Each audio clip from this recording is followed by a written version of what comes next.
Planning और execution के बारे में एक खास बात कही गई है। प्लानिंग और एग्जीक्यूशन एक दूसरे के पूरक हैं। अगर प्लानिंग प्रॉपर तरीके से हो गई है तो एग्जीक्यूशन के लिए आपको रास्ता मिल जाता है, यानी कि अगर प्लानिंग प्रॉपर हो गई है तो उसे हाफ डन बोला जाता है। और एग्जीक्यूशन उसका पूरक कैसे है कि प्लानिंग कितनी भी अच्छी कर ली हो आपने, लेकिन अगर एग्जीक्यूशन प्रॉपर ना हो तो वो फिर काम कंप्लीट नहीं होगा।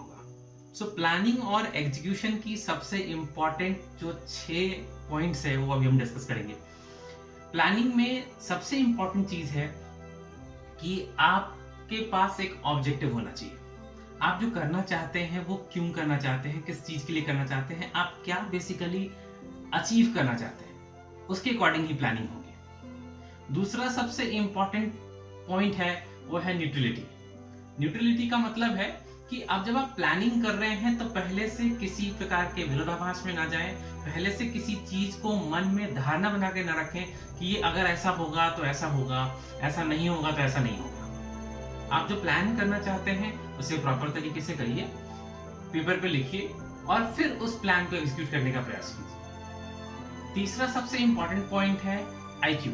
अब आईक्यू से बहुत बार लोग कंफ्यूज हो जाते हैं। जब आईक्यू की बात होती है तो कई बार लोग ये सोचने लगते हैं कि आईक्यू का मतलब है कि आपके अंदर कुछ अलग तरह का साइंटिफिक दिमाग होना चाहिए। मैं आईक्यू की जब बात कर रहा हूं तो यहाँ पे बेसिक जनरल इंटेलिजेंस की बात कर रहा हूँ। जनरल इंटेलिजेंस ये कहता है कि जो कुछ भी आपके पास एक्सपीरियंस है, जिसके बेस पे आप कोई प्लानिंग करना चाहते हैं, उसको एग्जीक्यूट करने से पहले पेपर पे लिखिए, अपने एक्सपीरियंस के साथ उसे मैच कीजिए, फिर प्लानिंग में उसको डालिए।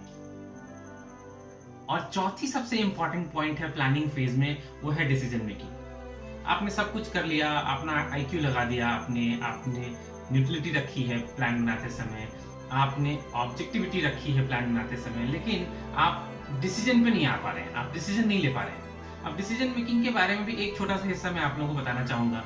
एक बहुत बड़े साहित्यकार ने कहा है, फिलोसोफर ने कहा है कि आइडिया जो होते हैं वो स्टॉर्म के रूप में आते हैं। आइडियाज स्टॉर्म के रूप में आते हैं, मतलब तूफान की तरह आते हैं। आइडियाज कभी धीरे धीरे नहीं आता। आइडिया जब भी आता है तो एक तूफान की तरह आता है और फिर चला जाता है। अगर आपने उस आइडिया को पिक कर लिया और उसे लिख लिया और उसके इस्तेमाल कर लिया तो फिर आप जीत गए, फिर आप हो गए विनर। अदरवाइज आइडियाज आएंगे और चले जाएंगे। अब इसी का दूसरा पार्ट है एग्जीक्यूशन। अब एग्जीक्यूशन की बात अगर हम करें तो एग्जीक्यूशन में सबसे इंपॉर्टेंट बात हो जाती है पेशेंस। आपने आइडियाज बहुत अच्छे से बनाए, ऑब्जेक्टिविटी रखी, न्यूट्रलिटी रखी, आईक्यू लेवल अपना रखा, आपने डिसीजन मेकिंग भी करी, अच्छे से डिसाइड कर लिया कि नहीं अब इसको करना है, मतलब करना है आइडियाज के साथ। लेकिन जब एग्जीक्यूट करने की बात आई तो आपका धैर्य खो गया। आपने 2 दिन 4 दिन 5 दिन का प्रयास किया और खत्म। जैसा कि विद्यार्थियों के साथ अक्सर होता है, हम हर बार अपना स्कूल का रूटीन बनाते हैं कि स्कूल के रूटीन के बाद आने के बाद कितनी देर हमें खेलना है, कितनी देर होमवर्क करना है, कितनी देर उससे म्यूजिक सुनना है, कितनी देर डांस करना है, दोस्तों से मिलना है, गप करना है, लेकिन सारा फेल हो जाता है, कभी वो एग्जीक्यूट नहीं हो पाता। क्यों? क्योंकि हमारे पास धैर्य नहीं है, हम उसे प्रॉपर तरीके से कंटिन्यू नहीं करते। एक बार फेल हो गए, 2 बार फेल हो गए, छोड़ देते, तो वो नहीं होना चाहिए। पेशेंस रखना पड़ेगा। पेशेंस रखने का मतलब है कि आपको धैर्यपूर्वक जो प्लानिंग आपने करी है उसको एग्जीक्यूट करते रहना पड़ेगा। और दूसरा नेचर ऑफ एग्जीक्यूशन है हार्ड वर्किंग। हार्ड वर्किंग में भी बहुत सारे लोग कंफ्यूज हो जाते हैं। लोग सोचते हैं हार्ड वर्किंग मतलब लगे रहो लगे रहो लगे रहो। उसमें बहुत सारे एग्जाम्पल है। हार्ड वर्किंग में बहुत सारे लोग हैं जो वो हार्ड वर्क करते हैं आज की डेट में, लेकिन उसमें ग्रोथ नहीं मिलती।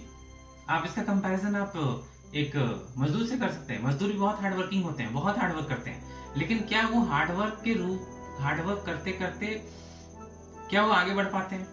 हाँ, बिल्कुल बढ़ पाते हैं। वो लोग बढ़ पाते हैं जो अपने आइडियाज को डेवलप करते रहते हैं, प्लानिंग करते हैं, उस प्लानिंग के अकॉर्डिंग नई चीजों को सीखते हैं और एग्जीक्यूट करते हैं। एक मामूली सा मजदूर राजमिस्त्री बन सकता है, राजमिस्त्री से वो ठेकेदार बन सकता है। लेकिन कुछ लोग ऐसे हैं, बल्कि ज्यादातर लोग ऐसे हैं जो मजदूरी से शुरू करते हैं और मजदूर पे ही खत्म करते हैं। क्यों?